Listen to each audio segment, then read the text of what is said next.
So let's look at the ancient city of Mari. Mari was an important city-state in the early dynastic period, like Ebla, which was its neighbor to the north. It, in terms of its culture, again like Ebla, was Sumerian. And this changed later over time, as it changed in Mesopotamia as new peoples came in and the Amorites settled down, and Akkadian became the main language of government. Right? But this gives you an idea of some of the early dynastic statues that were found in Mari, which look a lot like the statues that we saw in Kafajeh and Tel Asmar in southern Mesopotamia. So very similar culturally. This is really just sort of a northern extension of southern Mesopotamia. Okay, the Amorites started a dynasty in Assyria, in Babylon, and also in Mari. This was an important kingdom, until Hammurabi of Babylon destroyed the city, burned the palace to the ground, which, just like in Ebla earlier, preserved the tablets. And the tablets for Mari also give us a lot of information about diplomacy at the time and the way that Hammurabi actually became such a powerful ruler. One of the most important kings from Mari was a king by the name of Zimri Lim, who built this palace, who corresponded with Hammurabi, who was a one-time ally of Hammurabi against other city-states, until Hammurabi decided that it was his interest then to turn on his former ally and conquer Mari and destroy it. This is some of the excavations inside of the palace. And here you can see the entire palace complex. It was enormous. And as we'll talk about, was so large and so impressive that foreign dignitaries from other Near Eastern kingdoms sent messengers to come and look at the palace and report back to them about it. You can see this central courtyard here, another courtyard over here. There are long storerooms over here. The private living quarters of the royal family was separated from the rest of the palace. This is part of the archives as it was being excavated by French archaeologists in the 1930s. They found more than 20,000 tablets. To me, one of the most interesting talks about how Zimri Lim had a storage area in the palace for ice. They brought snow and ice from the mountains and obviously insulated it well in the journey back, and stored it probably with straw and things like that in a subterranean room in the palace, so that the king could actually enjoy ice, like fruit-flavored ice in the summer to escape the summer heat, just like kind of the slush puppies, Slurpees, and whatnot. Ever since I learned this, every time I have like a what do you call it, ice snow cone in the summer, every time I have a snow cone, I think of Zimri Lim and think of how incredible it was in the heat of Syria. The king could have essentially, a snow cone sitting there because of the sort of the ability to do that, the ability to send messengers and to store this stuff. This is the main entrance, and what the main excavator and many archaeologists have remarked on looking at the palace structure is that it was very well defended and there was a lot of security. It would not be easy for anyone to come inside through the main entrance and gain access to any of the other rooms. There are a lot of twists and turns, lots of different doorways. You couldn't even go from when there's one central courtyard directly into the other courtyard. You kind of had to zigzag a little bit through there. Again, you can see some of those long storerooms. This kind of had to be a self-sufficient area. This is the throne room. You can see here, like a lot of throne rooms in palaces, it's kind of long and slightly, narrow compared to the courtyards. The king would sit at one end and greet dignitaries and things like that. The private quarters of the family was pretty isolated, and so that no one would have direct access to the king or his entourage. The palace was 260 rooms, 200 meters by 120 meters. A meter is about 3 feet. So we're talking about 600 feet by 360 feet. Very, very large. Public spaces, religious areas, living quarters, a school, etc. The king of Ugarit, which is on the coast of Syria, sent his ambassador to the Mari, again, just so he could see it and report back to him. To Zimri Lim, communicate the following from your brother Hammurabi. The king of Ugarit has written to me as follows. Show me the palace of Zimri Lim. I wish to see it. With this same courier, I am sending on his man. This is one of the courtyards, the courtyard of the palms, it's called, because there were palm trees decorating in paint and paintings on the walls. There were palms in the painting, and there were also obviously fixtures on the ground for live palm trees. And so the painting depicting palms is mimicking the palms in the courtyard. This is one of the few ancient Middle Eastern palaces, and really one of the few ancient Middle Eastern buildings that has paintings that were excavated that were in good enough shape to actually preserve while they were there and for archaeologists to analyze. This is the throne room, as you can see. Unfortunately, the site had been badly looted in 2014, 2015 by ISIL. We'll talk more about that near the end of the semester. So there's been a lot of damage to the site since, unfortunately. These are some of the paintings showing deities and also Zimri Lim.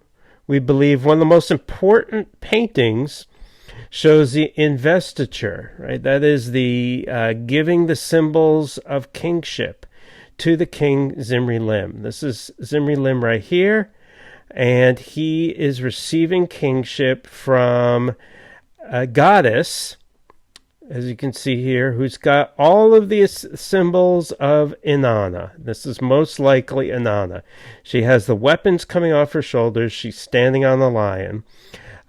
So he's receiving the staff and the measuring circle, which are the symbols of kingship, from Inanna, being invested, being granted divine approval for his rulership. And so this is a important painting that dignitaries and others would see if they entered the palace. So it's a little bit of, you might say propaganda in a sense. Right? This is what it might have looked like at the time. Here's Zimri Lim hanging out, feeding the pigeons. This guy's obviously enjoying himself over here. And you could see some of these mythical creatures that, as we'll see in the later Assyrian palaces, and we mentioned them at the very beginning of class, these lamassu, these kind of sphinx-like figures. There are also depictions in the paintings that mimic the statues that were found. These are some sort of fertility or abundance goddesses. There would be water that would flow out of the vase, which was a symbol of fertility. They found many statues in the palace, and this is one of them, not of Zimri-Lim, but of another ruler. And also they found a schoolroom. So you can see the benches where the students would sit and work and, practice on those practice tablets like we saw earlier. Okay, well, Mari was a flourishing city. It continued after Hammurabi destroyed it, but Hammurabi sacked the city as part of his conquest to create an empire from his base in Babylon. So he was part of the Amorite dynasty of southern Mesopotamia, of Babylon. Most people, when they hear the name Hammurabi, think of his law code, and we will talk about his law code. But in fact, his law code was really a small part of his overall reign. As we said before, it was actually not the earliest law code we have evidence for. Namu's law code, which is about 400 years older, was older than Hammurabi's law code. Also, his law system was not his greatest achievement in many respects. His greatest achievement, you might say, depending on your point of view, was the creation of a new military territory empire that he created by conquering a number of other city-states in the region. Right? Just like the Steely of Hammurabi, the Steely of Hammurabi, the law code depicted on the Steely of Hammurabi, was found in Iran, was found in Susa. Yet again, it was another war trophy captured by Elamites and brought back to Elam. And this is how it stands now. It's in the Louvre, although there are replicas that you'll see in other museums. In the heyday, well, not really the heyday, but really the kind of beginnings of archaeology museums in the late 1800s, early 1900s, museums would make copies of important pieces and send them to other museums for education and also for study. So the Oriental Institute actually has an exact replica of the Steely of Hammurabi, which confused me the first time I saw it, because I thought, wow, that's supposed to be in the Louvre. How'd it get here? But what you see is Hammurabi receiving law, the symbols of law and justice, from Shamash, the sun god. We said that Shamash, the Akkadian name for Utu, is the god of law, right? And so he is giving these symbols to Hammurabi. So the law is being received from the god, essentially. This stela is 8 feet high. Originally it was in Babylon, again, taken to Susa as a trophy. It's a monument, but not a legally binding document, right? That is, it's sort of a testament and a display of his law code, but it's not a reference guide for an official in a court. They would refer to, cuneiform documents, but it was a way of people seeing these impressive system of laws. Now, as we're going to see, this system was not equal in terms of the rank of people and the severity of punishment. Punishment was dependent on the victim's rank and the rank of the person committing the crime. So there were awilum, which were free men, mushkinum, dependents, and wardum, which were slaves. So, for example, we're going to take a look at how some of this plays out, but let's take a look at some of the other example laws as well. You'll see that many of the penalties are quite harsh, harsher than Namu's code. Namu's code was actually fairer in terms of dealing with rank and class of people. If a man is unable to pay his debts, he must sell his wife, son, or daughter, or bind them over to the service of another for 3 years.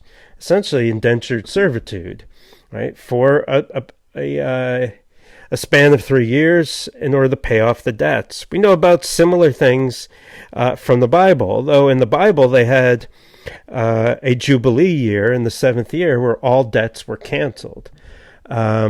If bad characters in the house of a wine cellar gather in the house of a wine cellar, and she does not arrest those characters and bring them to the palace, she will be put to death. If a son strikes his father, they shall cut off his hand. If a house collapses through faulty building and causes the death of the owner of the house, the builder shall be put to death. If a man has accused another man and has brought a charge of murder against him and has not proved it, his accuser shall be put to death. If a man has committed robbery and is caught, that man shall be put to death. If the robber is not caught, the man who has been robbed shall formally declare whatever he has lost before God, and the city and mayor in whose territorial district the robbery was committed shall make good to him his lost property. If a woman is brought about the death of her husband because of another man, they shall impale that woman on stakes. If a son has struck his father, they shall cut off his hand. We already went over that one. If a awilum has put out the eye of a mar awilum, they shall put out his eye. If an awilum has put out the eye of a mushkinum, whose lower status, or broken his bone, he shall pay 1 mina of silver. If an awilum has struck the cheek of an awilum who is older than himself, he shall be beaten 60 times with an oxtail whip in the assembly.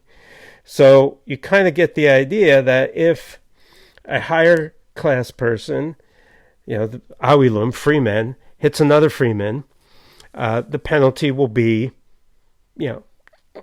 severe, and it will be sort of equal. This is where you could see an eye for an eye.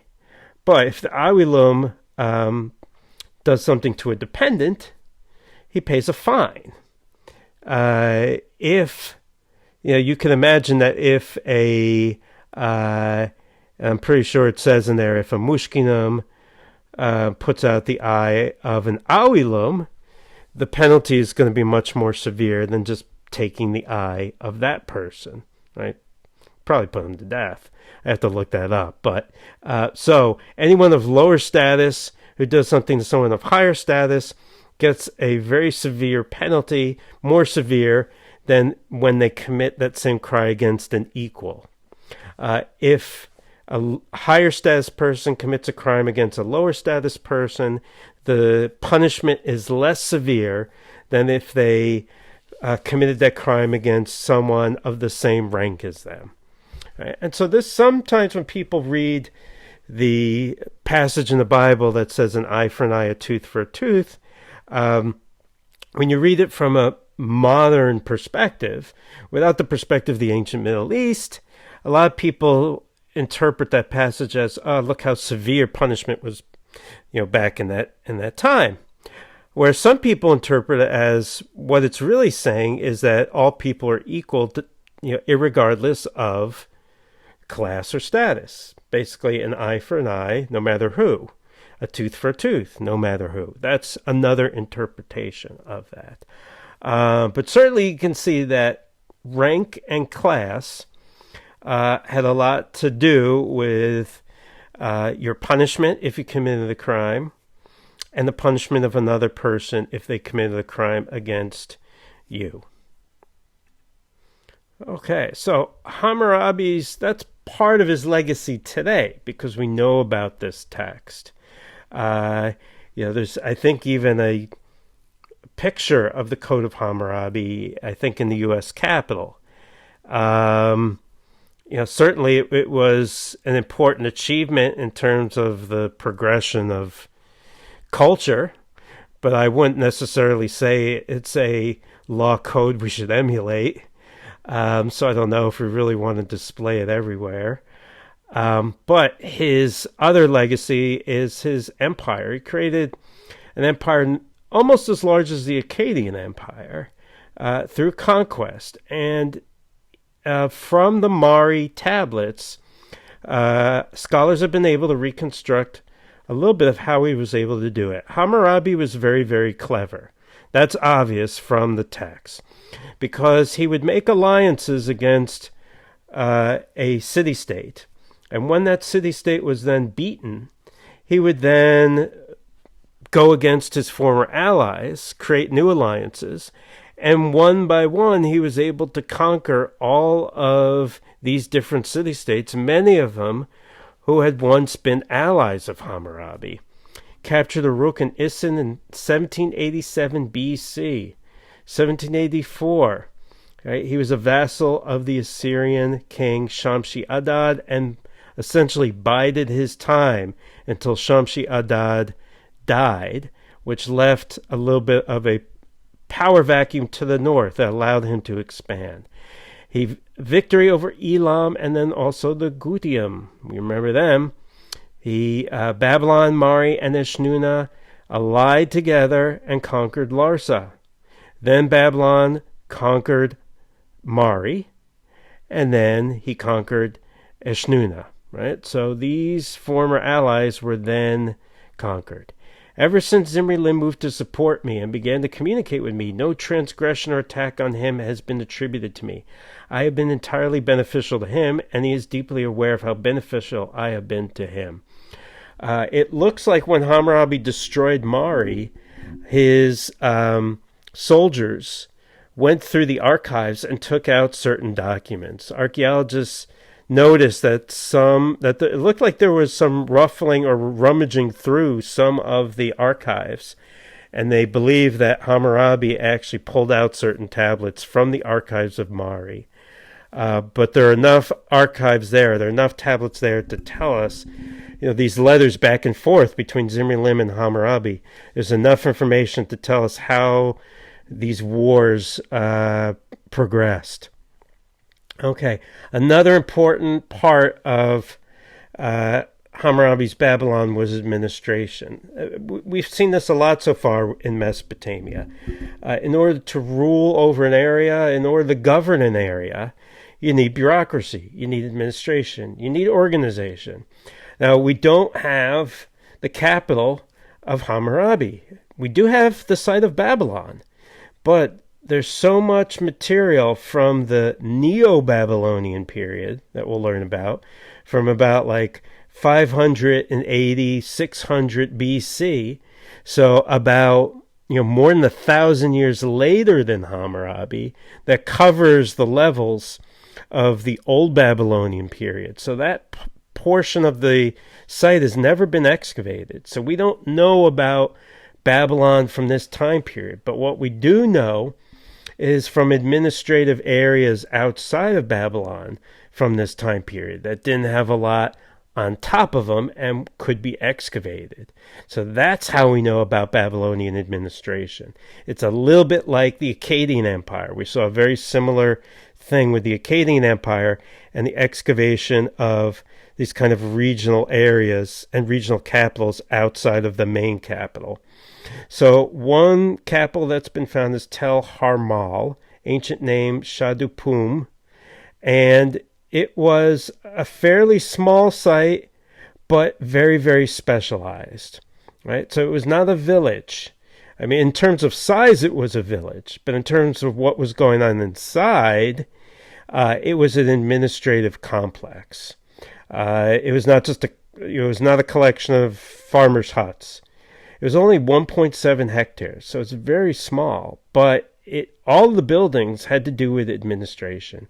They found 2,000 cuneiform documents, heavily fortified buildings. You can see these clay lions that guarded the entrance here. They found administrative texts, literary texts, law texts, mathematical texts like this one. Right here you can see the parts of a triangle measuring the height. Right, you can see here when you have the sides of a right triangle, right, the basic geometry. So we get an idea of some of the things that were going on. We also have an idea that there was complex administration, that they were setting up these regional centers to govern these areas, and this was not a hands-off government. This was very much a hands-on micromanaging government. One of the most common pieces of art that we get from the Old Babylonian period that also gives us an insight into life during this time period are clay plaques. These clay plaques were typically mass-produced using molds. They would have these ready-made molds. And we think temples would probably be doing this. They would take a piece of clay, put in the mold, then bake that piece, sometimes paint it, and these things would be sold. They would be bought by people who would want them for protection in their homes. There might be representations of rulers or gods or mythological creatures or erotic scenes, as you'll see, found in temples, household shrines, and also private homes. This is the storm god. You can see carrying the lightning bolts here, usually referred to as Adad. You can see standing on top of a lion here, and here are two mythical bullmen creatures standing on either side of this tree. One of the most famous Old Babylonian pieces of art from this time period is what's known as the Queen of the Night relief. There were some traces of paint left on it, so they know that this female figure was painted red with a black background. Sometimes this is incorrectly labeled as Ishtar. A lot of people do not believe it's Ishtar. It could be, or they think it might be Ishtar's sister and rival, Ereshkigal, who ruled over the underworld, or some people believe Lilitu, known as Lilith in the Bible, who's a demoness. And the plaque probably stood in a shrine. One of the reasons why they believe it's not Inanna, she has some of the aspects of Inanna, such as standing on the lions. Right? But the wings are hanging down, and typically that indicates that she's a goddess of the underworld. Her legs are also the talons of a bird of prey, right? Similar to the owls on either side of her. Because it was painted black, it suggests that she is kind of a goddess or demoness of the night, or associated with the night. And there's also there's a scale pattern in the back that sort of denotes mountains. Okay, here's another terracotta plaque of a bull man, right? Which is a common motif that we've seen in Mesopotamian art. He's probably a protective deity. Other clay plaques show scenes like this. This is an affectionate couple, right? Man and wife looks like. This is some sort of king, probably. Carries a mace or a scepter, wears a short kilt, and the round headdress of the Old Babylonian rulers. Looks a little bit like Naram-Sin from that stela, right? So this is probably a king dressed as a warrior. You can also see scenes of everyday life, playing musical instruments. You can see playing different kinds of harps and lyres. This is kind of like a lute-like instrument. Some sort of divine image. You can see the horned headdress here. And there's also erotic scenes that I'm going to show you. Or you could turn off your computer. Obviously, you can see what's going on here. A lot of ancient documents include erotic poetry, and there's a lot of connections in Mesopotamian literature between alcohol and sexual activity. Brewers were typically women. These kinds of plaques show, we don't exactly know what they were used for, but many people believe they had a magical or religious significance. In the past, they were sort of explained as depicting temple prostitution, but that might be overly simplistic. They might be dealing with fertility, maybe help with pregnancy, or some people believe protection. that is kind of the protection over openings, and there's sort of a connection between the vagina as an opening and the doorway as an opening, and openings needed protection from supernatural forces like Lamashtu. You can see on these bed scenes, the men and women are more equal than in the other scenes. Some look like it's, during coitus. Some look like it's post-coitus. The bed was seen as a place of vulnerability, where you can lie down, go to sleep, and wake up feeling not so great. And you think that some sort of spirit or presence or evil demon, got you during the night. So these might have been essentially protective, and you would have them in your house. This one is very symbolic. You're sort of attracting good supernatural power to bring, to scare away evil power, just like we talked about with Pazuzu. So here's a bed with the symbol of a vulva on it. Okay, next time we're going to be looking at daily life and gender and sexuality, and getting into the next period of Mesopotamian history.